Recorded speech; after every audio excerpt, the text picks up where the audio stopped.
Hello नमस्कार मंडळी, कसे आहेत सर्व? बरे आहेत ना? मी तुमचा कोकणी चेतन स्वागत आहे तुमचं माझ्या या ब्लॉगमध्ये. आज मी हा ब्लॉग म्हणजे काही दिवसांनी बनवत आहे.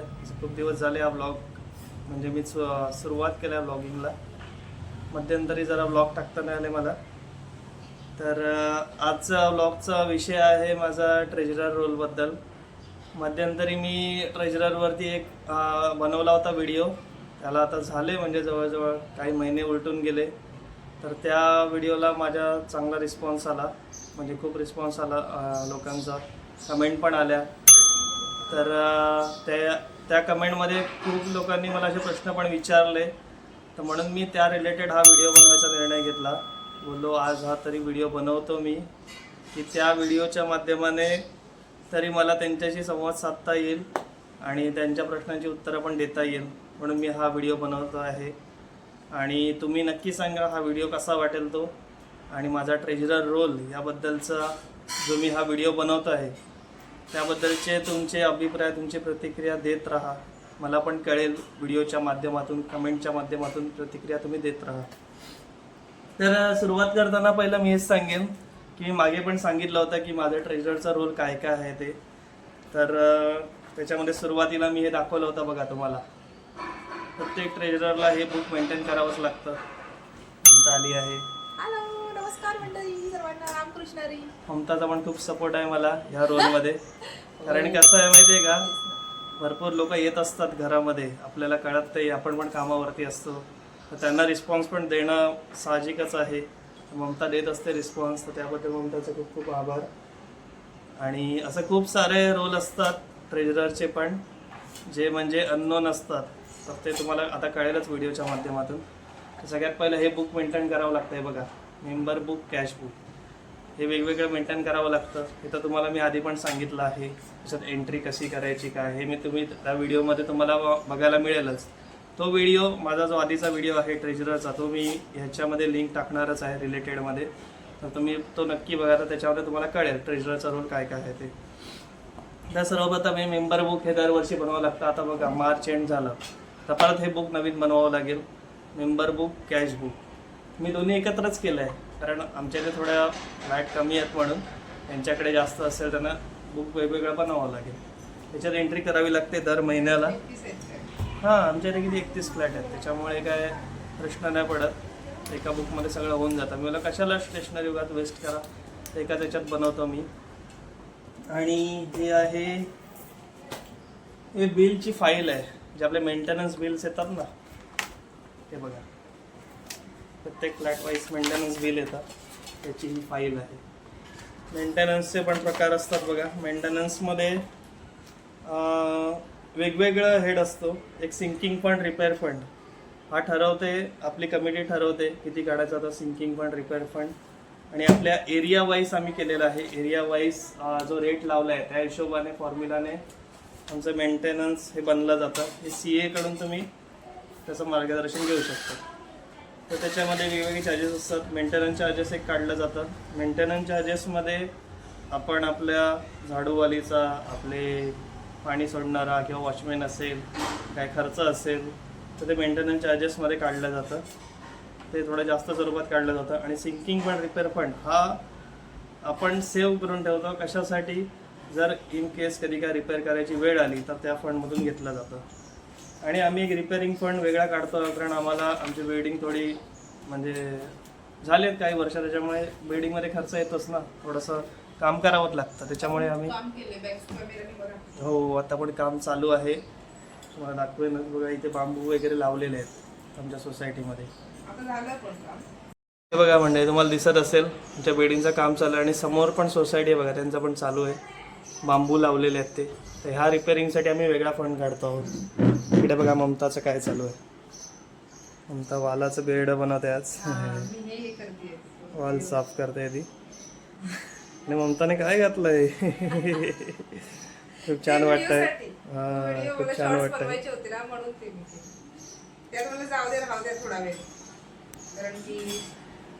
कशाला ना काढू म्हटलं, थोडा वेळ, कारण की हे सर्व आवरते नंतरच काढते. खूप छान वाटतंय. पण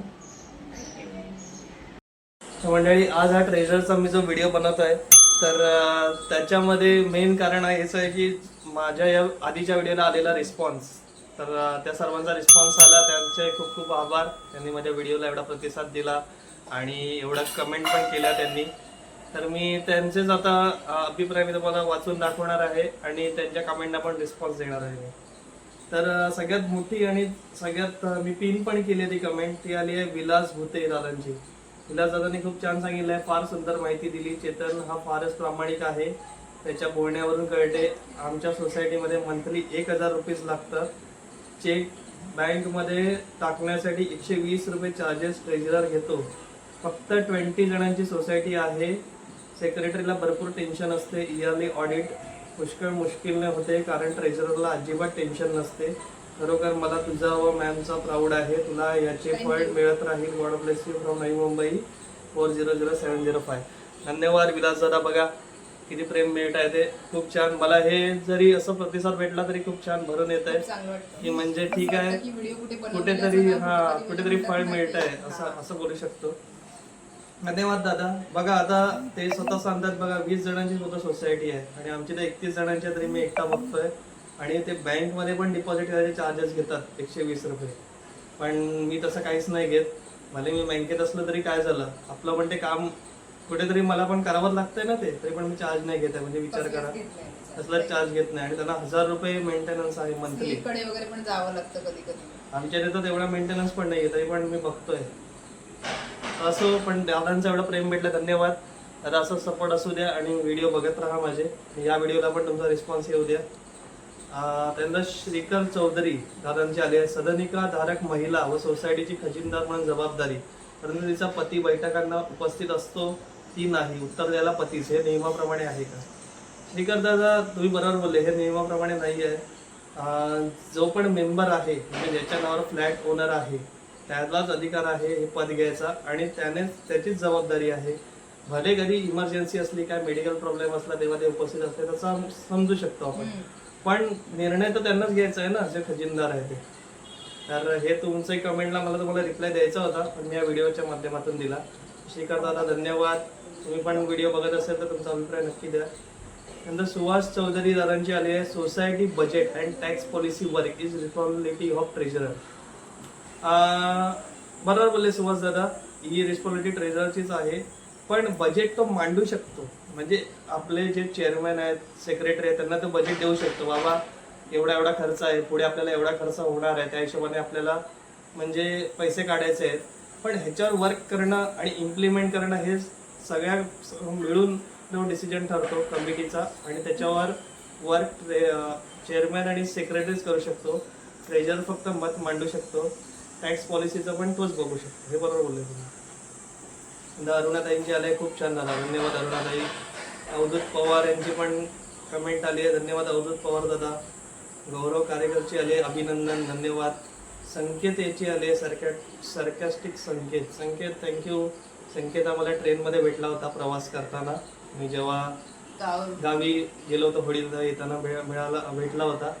तो पण आपल्या बुलढाणा साईडचा मुलगा आहे, तो कोकणामध्ये राहतोय आणि पोस्टामध्ये काम करतोय.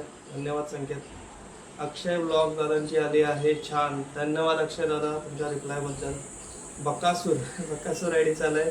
मिनी पॉडकास्ट हसायचं पाठवलं त्यांनी, हजबंड अँड वाईफ हसायचं पाठवलं. ठीक आहे, बघू करू कधीतरी मिनी पॉडकास्ट आमचं. आणि सगळ्यात शेवटची कमेंट आली आहे काशीराम सोलिंग दादांनी पाठवले. मेंटेनन्सच्या रिसिप्ट कोण बनवतो? मेंटेनन्सच्या रिसिप्ट हे CS बनवतात दादा. आपण त्यांना एक हिशोब द्यायचा असतो ट्रेझररला की किती पैसे जमा होत आहेत, कोणाकोणाचे जमा होत आहेत, कोणाचे पेंडिंग आहे आणि किती खर्च होत आहे त्या वाउचरला. हे सगळं लिहून आपल्याला द्यावं लागतं एंट्री करून रजिस्टरला आणि रिसिप्ट मग CA बनवून देतो. त्याच्या टॅली काय सॉफ्टवेअर असेल त्याच्यामध्ये तो रिसिप्ट बनवून देतो आणि काय प्रॉब्लेम असेल ते फोन करतात CA. तो फॉलोअप आपल्याला घ्यावा लागतो सर्व. तर मंडळी सगळ्यांच्या अशा भरभरून प्रतिसाद आला त्याबद्दल तुमचा खूप खूप धन्यवाद. असा सपोर्ट तुमचा प्रेम असू द्या आणि ह्या व्हिडिओला पण तुम्ही जास्तीत जास्त प्रतिसाद द्या. आम्हाला पण म्हणजे कळेल की तुमचं किती म्हणजे तुम्ही किती सपोर्ट करत आहात, किती प्रतिसाद देत आहात ते आम्हाला पण कळेल. जास्तीत जास्त व्हिडिओ सर्वांनी शेअर करा सर्वांना. ते महत्वाचं आहे. आणि मी आता माझा रोल दाखवणार आहे, ट्रेझरचा रोल काय काय आहे ते, तो पण तुम्ही सांगा त्याबद्दल. सर्वांनी बघा. हा, परत एकदा म्हणजे थोडं एक्सप्लेन करतोय मी, आणि एका व्हिडिओमध्ये एवढं नाही सांगता येत ट्रेझरचा रोल बद्दल, तरी मी सांगेन जे आता मी सध्या करतोय काम. सॉरी, जरा बॅक कॅमेरा मी ओपन ठेवला होता त्यामुळे समजलं नाही. तर ममता काहीतरी बोलत होती, बोल ममता. आणि मी असं म्हणते, माझं पण चॅनल आहे Yes. ममता अनामिका ब्लॉग, त्या चॅनलला सुद्धा सर्वांनी यस, support ममताचा करा. पण चॅनल आहे आणि तिथं चॅनल मॉनिटाईज झालेलं आहे. माझ्यावर तिने monetize- प्रयत्न खूप केले, त्याच्यामध्ये तो चॅनल मॉनिटाईज झाला. monetize झालंय मंडळी. आणि माझं म्हणजे म्हणाल तर सेकंड पेमेंट सुद्धा हा, सेकंड पेमेंट पर्यंत पोहोचली आहे ती.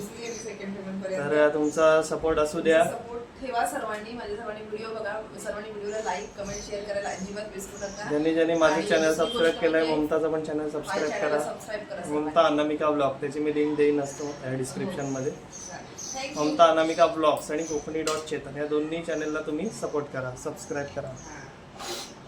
म्हणजे आता मेन मुद्द्याकडे येऊया परत. तुम्हाला दोन्ही हे मी दाखवलं काय काय मेंटेन करावं लागतं ते, प्लस वाउचर फाईल मेंटेन करावी लागते. हे मी सगळं आधीच्या व्हिडिओमध्ये सांगितलं आहे. वाउचर फाईल म्हणजे जे जे आपले खर्च होतात, पेटी कॅश खर्च बोलतात ना, तसे वाउचर्स बनवावे लागतात वेगवेगळे. आणि ते प्रत्येक सोसायटीचे असतं एक स्टँडर्ड फॉर्मॅट. तुम्ही कुठे पण बनवू शकतात, कुठल्या पण स्टेशनरीच्या दुकानात जाऊन. आणि ते त्याप्रमाणे आपण जे पण कॅश स्वरूपात खर्च करतो, चेक स्वरूपात करतो, तर ते सगळं तुम्ही वाउचर बनवून ठेवलं तर CA ते सगळं हिशोब द्यायला इझी पडतं की कुठे खर्च झाला, किती आला आणि किती वाचला. हे सगळं काम CAचं आहे. आता आपल्याला हे सगळं रेकॉर्ड आपल्याला मेंटेन करावं लागतं ट्रेजररला. तर हे रेकॉर्ड कसं करणं, ह्याच्यामध्येच खूप आपला वेळ जात असतो, कोणाला कळत नाही ते किती वेळ जातो ते. मग ममता बोलते बघा, 10 वर्ष झाली मी आज हे काम करतोय. काम करतोय. हो, पण कोणाला ते कळत नाही किती स्वरूपात काम असतं ते आणि किती वेळ जातो ते. आणि हे तर आपलं नॉर्मल लिखाण झालं, आणि बाकी गोष्टी तर किती असतात. कारण कसं आहे, एकदा तुम्ही कुठला पण पद घेतला हातावर हाती, तर मग आपल्याकडेच बोट दाखवणारे लोक असतात काही असलं तरी. कारण ते बोलतात की आपल्याकडे भरपूर लोक अशी बोट दाखवणारी असतात, मग त्याच्यामुळे सगळं आपल्यावरतीच येत असतं जबाबदारी ती. तर माझ्यावरती अशी जबाबदारी येते गेली 10 वर्ष, आणि ममता बघते आता काही वर्षापासून किती माझी त्याच्यावरती कसरत होते ती. त्याच्यामध्ये काय फायदा पण नाही आहे, एक सोशल वर्कच आहे. पण कोण जबाबदारी घेत पण नाही आणि घ्यायला पाहिजे. कारण कसं आहे माहिती आहे का, एकावरती टाकून नाही चालणार. सोसायटीमधले सगळेजण येतात आणि प्रत्येकाने थोडी थोडी जरी जबाबदारी घेतली ना, तर सोसायटी चांगली मेंटेन पण राहते, सगळ्या गोष्टी पण योग्य होतात, असं माझं म्हणणं आहे. ठीक आहे. हे तर लेटर हेड आहेत, हे तर तुम्ही बघितलं असेल प्रत्येक सोसायटीचे असतातच लेटर हेड. हे ठेवायला लागतात प्रत्येक गोष्टीसाठी. कोणाला नोटीस द्यायची असेल, काय लेटर द्यायचं असेल, आता हे जे काम चालू आहे बिल्डिंग रिपेअरिंग, त्याच्यासाठी पण आपल्याला लेटर इश्यू करावे लागतात, काम झाल्यानंतर पण आणि काम व्हायच्या आधी पण. तर ते सगळं मेंटेन करावं लागतं. तर आता एवढे तर मी तुम्हाला दाखवलं. आणि मेन ही कामाचे रजिस्टर आहेत. ही ॲक्च्युली रजिस्टर असतात सेक्रेटरी आणि चेअरमन यांच्याकडेही असायला पाहिजे. कारण जेव्हा पण कुठला पण फ्लॅट सेल होतो, जेव्हापासून ही बिल्डिंग बांधली आहे, बिल्डरने जेव्हापासून हे फ्लॅट अलॉट केले आहेत, तेव्हापासूनच्या सगळ्या एंट्री असतात या रजिस्टरमध्ये. हे रजिस्टर सेक्रेटरी किंवा आपले चेअरमन त्यांच्याकडे असणं गरजेचं आहे. हे पण माझ्याकडेच दिलं आहे बघा. असं आहे सगळ्या गोष्टी. तर हे INJ रजिस्टर. तर हे INJ रजिस्टर हे प्रत्येक सोसायटीमध्ये मेंटेन करावंच लागतं. ह्याच्यामध्ये रजिस्टरमध्ये बघा ही सगळी एंट्री असते. ह्याच्यामध्ये जो पण मेंबर फर्स्टपासून असतो त्या प्रत्येकाची एंट्री असते. 1 नंबर, 2 नंबर, 3 नंबर. आता आमच्या इथे 31 फ्लॅट आहे टोटल. तर जेव्हा पण हे फ्लॅट सेल झाले, टोटल 31 फ्लॅट पूर्ण अधिकार सोसायटीकडे आला, सोसायटी रजिस्टर झाली, तर याची पूर्ण एंट्री याच्यामध्ये असते फर्स्ट ओनरपासून. आणि जेव्हापासून हा फ्लॅट सेल होत जातो, म्हणजे कसं, ते फर्स्ट 31 ओनर झाले, आणि त्याच्यानंतर जो पण फ्लॅट एखादा विकून गेला, एखादा मेंबर विकून गेला, आणि त्याच्यानंतर जो ओनर आला, तर प्रत्येकाची लाईन वाईज एंट्री केली जाते पर इयर वाईज. अशा प्रत्येक सिरियल नंबर तो म्हणजे पुढचा होत जातो. आणि तो सिरियल नंबर आपल्याला रजिस्टरला मेंटेन करावा लागतो आपल्या शेअर सर्टिफिकेटवरती. तर हे खूप इम्पॉर्टंट आहे. आपण फ्लॅट सेल होतो तेव्हा हे रजिस्टर आणि हे आहे J रजिस्टर. हे दोन्ही तुम्हाला मेंटेन करावं लागतं. CAचे पॉईंट पण असतात नेहमी बघा. INJ जेव्हा आपण ऑडिट होतं ना तेव्हा पॉईंट टाकला जातं की INJ तुमचा मेंटेन आहे की नाही. तर ते प्रत्येकाने करणं गरजेचं आहे, प्रत्येक सोसायटीने. आणि त्याच्यासाठी जबाबदार व्यक्ती आहे चेअरमॅन, सेक्रेटरी. त्याच्याने त्याच्यात हेल्प केली तर हरकत नाही, पण मेन जबाबदार व्यक्ती चेअरमॅन आणि सेक्रेटरीच आहे. कारण त्यांच्याकडे खूप अशी पॉवर असते कुठला पण निर्णय घ्यायची.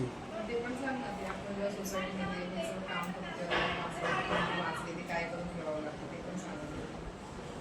कुठले पाहते ते आत्ता नाही का मला हे लागणार होतं, ते काय काढून ठेवावं लागतं ते तू शोधायला गेलेला ते पण सांगा. ते आता मध्यंतरी एक किस्सा झाला आमच्या सोसायटीमध्ये. कारण TDS लागत होता.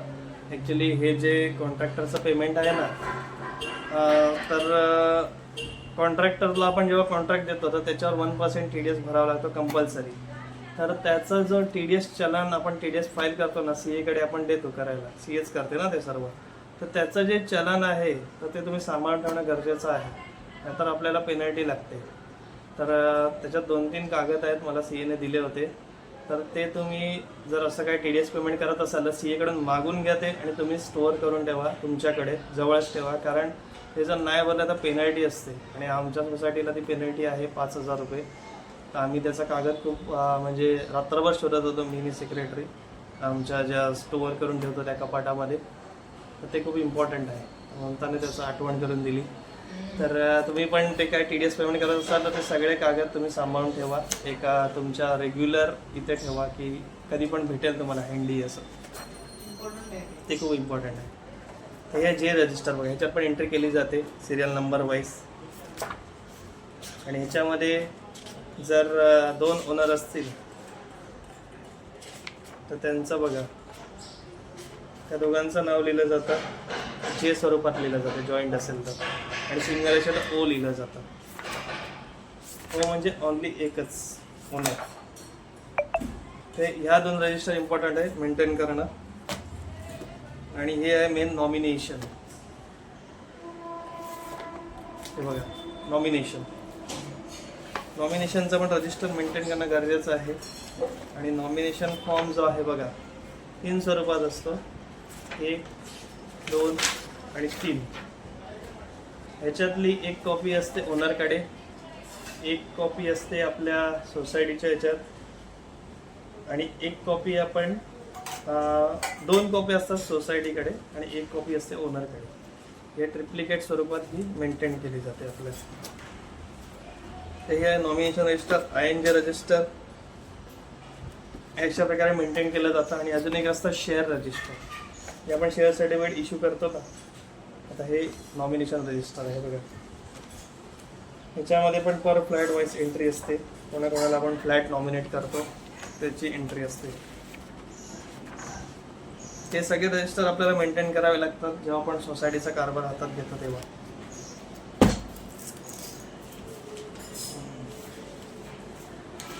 ही मी एक फाईल अशी मेंटेन केली आहे. ह्याच्यामध्ये सोसायटीचे सगळे जे ओरिजिनल कागद लागतात ना, म्हणजे असे स्वरूपात मी बोलतोय, तुम्ही एक ठेवत जावा जे TDS वगैरे काही लागणार असेल इन फ्युचर. कारण आमचा कॉन्ट्रॅक्टर बदलला, आधी वेगळा कॉन्ट्रॅक्टर होता रिपेअरिंग करणारा, आणि आता सेकंड कॉन्ट्रॅक्टरला आम्ही दिलं आहे, म्हणजे काही वर्षानंतर 4-5 वर्षांनी.